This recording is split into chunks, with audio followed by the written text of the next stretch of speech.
Kollagenlarimiz tarkibida gialuron kislotasi. Terida namlikni saqlab, uni silliq qiladi.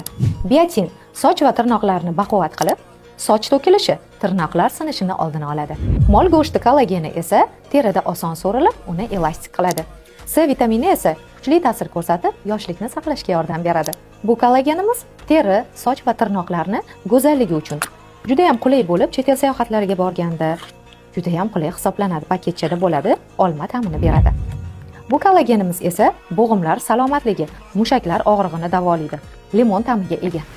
Bu kollagenimiz esa yurakni baquvvat qilib, qon tomirlarini yoshartiradi. Smorodina ta'miga ega. Bu kollagenimiz esa dengiz kollageni bo'lib, bo'g'imlardagi og'riqni ketkazib, yoshlikni saqlashga yordam beradi. 25 yoshdan boshlab organizm kollagen ishlab chiqarilishi sekinlashadi va bizda soch to'kilishi, tirnoqlar sinishi, ajinlar tushishi, teri qurishi alomatlari kuzatiladi. Bularni oldini olish uchun esa kollagenimiz organizmga juda ham katta yordam beradi. Agar sizga ham mana shu mahsulotlarimiz qiziq bo'lsa, Directga murojaat qiling.